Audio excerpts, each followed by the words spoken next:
साथियों, 21वीं सदी का संविधान लेखक पंडित श्री राम शर्मा आचार्य राष्ट्रीय एकता एवं समता के प्रति निष्ठावान रहेंगे। जाति, लिंग, भाषा, प्रांत, संप्रदाय आदि के कारण परस्पर कोई भेदभाव न बरतेंगे।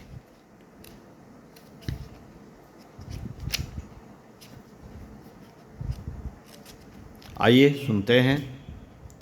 अगली शताब्दी की संभावनाएं अद्भुत, अनुपम और अभूतपूर्व हैं। वैज्ञानिक, बौद्धिक और औद्योगिक प्रगति के साथ साथ ही उदार चेतना का अवमूल्यन भी इन्हीं दिनों हुआ है, जिसके कारण प्रगति के नाम पर जो कुछ हस्तगत हुआ है उसका दुरुपयोग होने पर परिणाम उल्टे रूप में ही सामने आए हैं। सुविधा साधन अवश्य बड़े हैं, पर उलझे मानस ने न केवल व्यक्तित्व का स्तर गिराया है, वरन साधनों को इस बुरी तरह प्रयुक्त किया है कि पिछले पूर्वजों की सामान्य स्थिति की तुलना में हम कहीं अधिक समस्याओं में उलझे और विपत्तियों के घटाटोप में घिर गए दलदल में फंस जाने जैसी स्थिति अवश्य है, पर ऐसा नहीं हो सकता कि देवत्व से एक सीढ़ी नीचे ही समझा जाने वाला मनुष्य असहाय बनकर अपना सर्वनाश ही देखता रहे, समय रहते न चेते। मानस बदलने से प्रचलन गड़बड़ाते हैं और व्यवस्था अस्त व्यस्त हो जाती है। बिखराव और विषमता दो बड़े संकट हैं जो संख्यों प्रकार के संकटों को जन्म देते हैं। इन्हें निरस्त करने के लिए एकता और समता की सर्वतोमुखी प्रतिष्ठा करनी पड़ती है। इतना बन पड़ने पर वे सभी अवरोध अनायास ही समाप्त हो जाते हैं जो तिल से ताड़ बनकर, राई का पर्वत बनकर महाविनाश को चुनौती देते हुए गर्जन तर्जन कर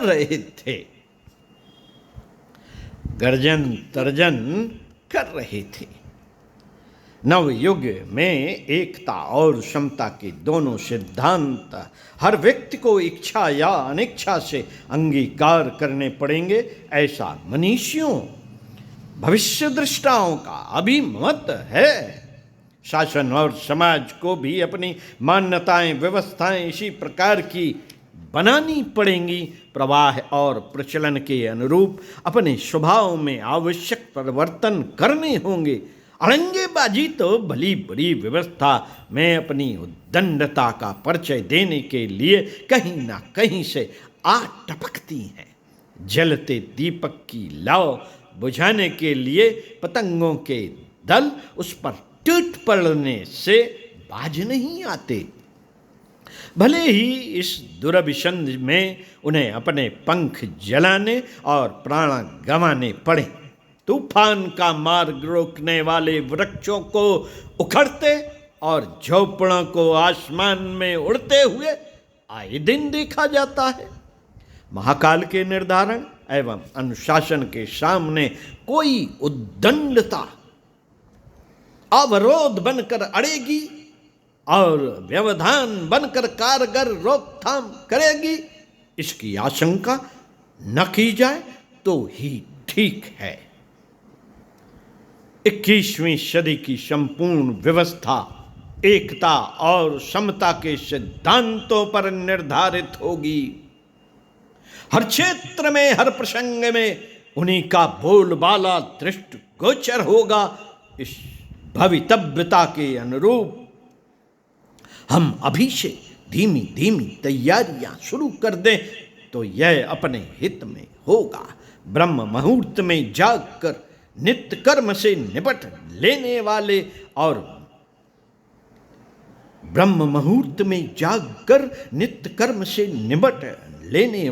व्यक्ति सूर्योदय होते ही अपने क्रियाकलापों में जुट जाते हैं, जबकि दिन चढ़े तक सोते रहने वाले कितने ही कामों में पिछड़ जाते हैं। मूर्धन्य मनीषियों का कहना है कि अगले दिनों एकता एक सर्वमान्य व्यवस्था होगी। सभी लोग मिलजुल कर रहने के लिए विवश होंगे। 1.5 चावल की खिचड़ी पकाने, 2.5 ईंट की मस्जिद खड़ी करने का कोई उपहासास्पद खिलवाड़ नहीं करेगा। सभ्यता के बढ़ते चरणों में एकता ही सबकी आराध्य होगी।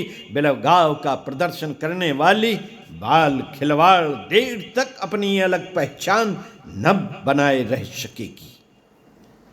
बिखराव सहन न होगा। बिलगाव को कहीं से भी समर्थन नहीं मिलेगा।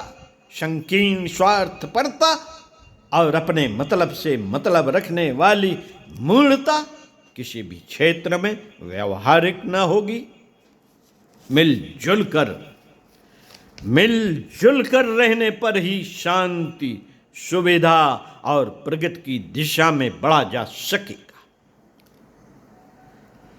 साथियों, वसुधैव कुटुंबकम का आदर्श अब समाजवाद, समूहवाद, संगठन, एकीकरण का विधान बनकर समय के अनुरूप कार्यान्वित होगा।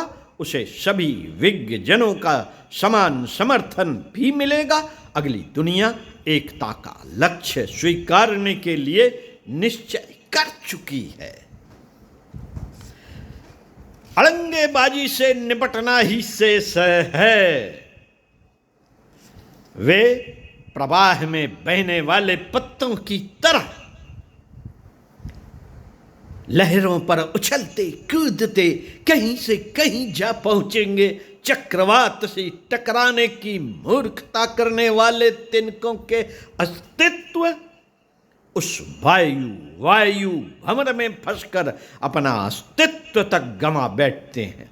एकता अब अपरिहार्य होकर रहेगी।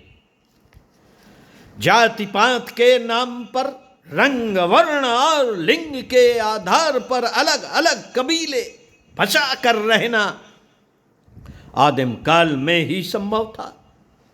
आज के औचित्य को समर्थन देने वाले युग में नहीं। संसार भर में एक ही जाति का अस्तित्व रहेगा और वह है सुसंस्कृत सभ्य मनुष्य जाति का।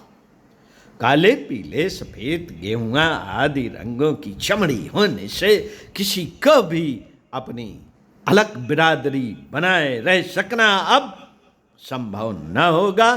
समझदारी के माहौल में मात्र न्याय ही जीवित रहेगा और औचित्य ही सराहा अपनाया जाएगा।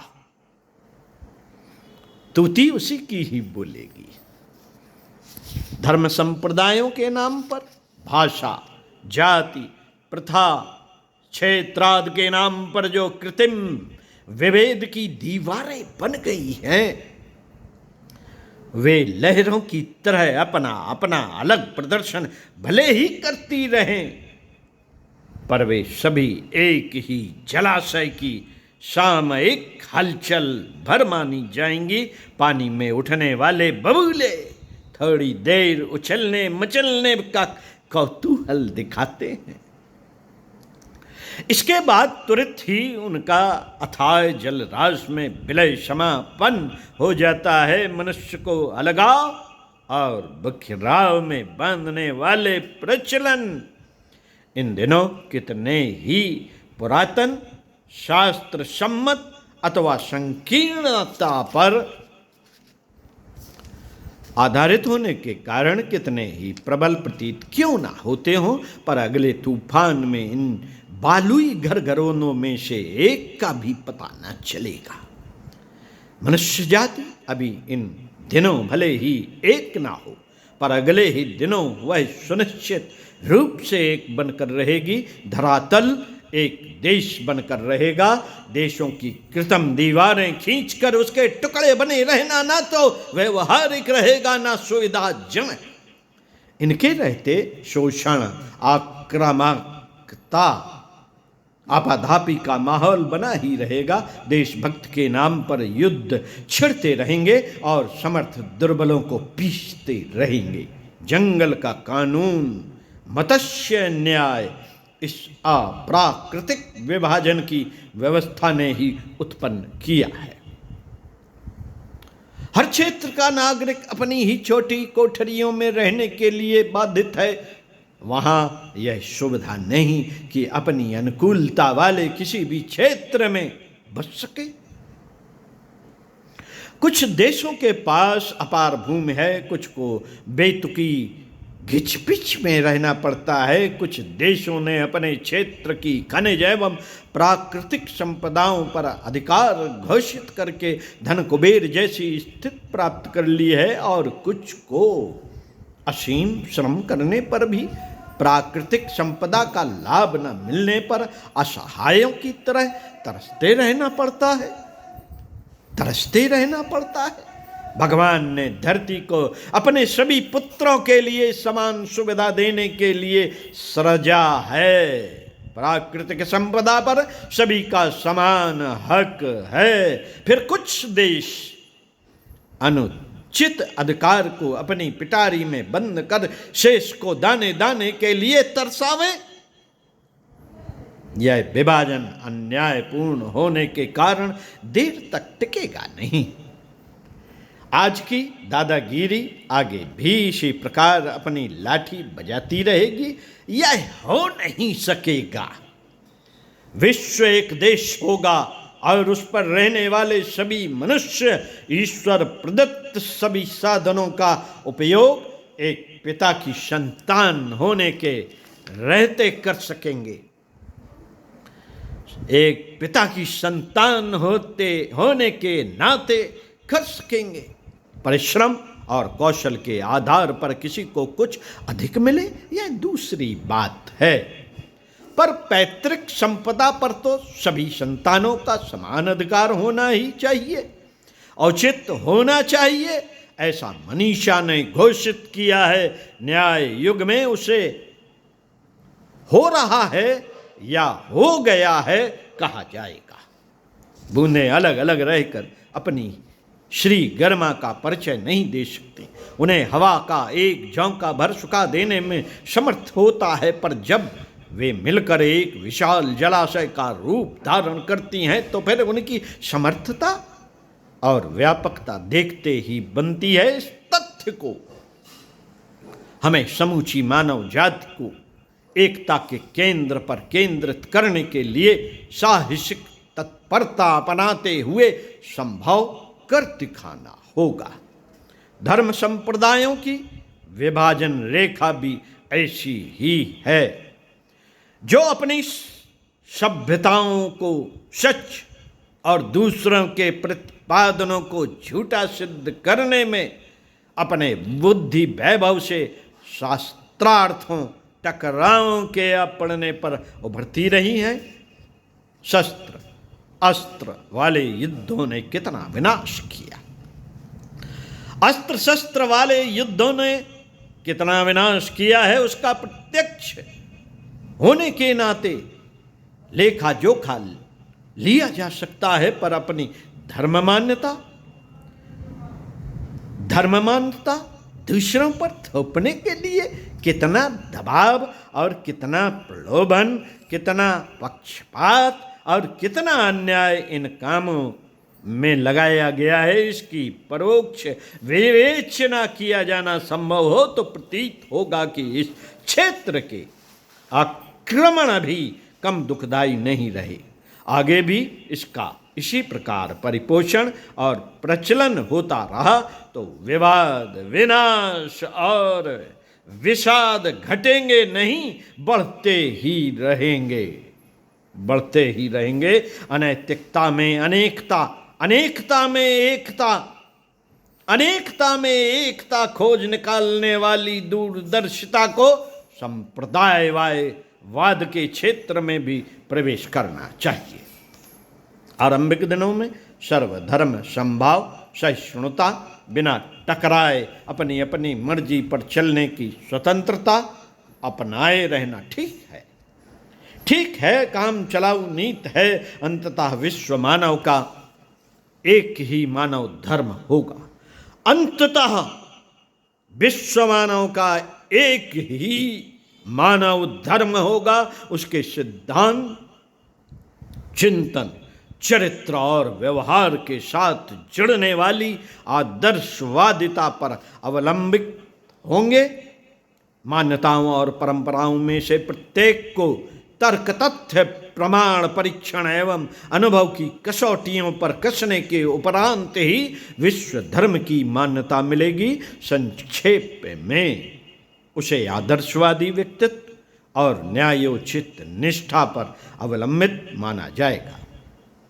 विश्व धर्म की बात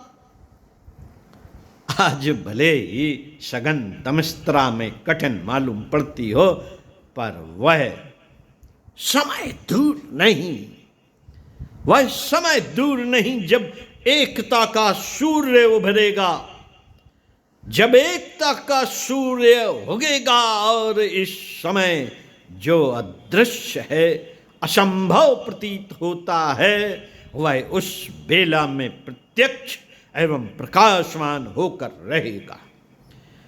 यही है आने वाली शतयुगी समाज व्यवस्था की कुछ झलकियां जो हर आस्तिक को भविष्य के प्रति आशावान बनाती हैं। पंडित श्री राम शर्मा आचार्य। ओम शांति।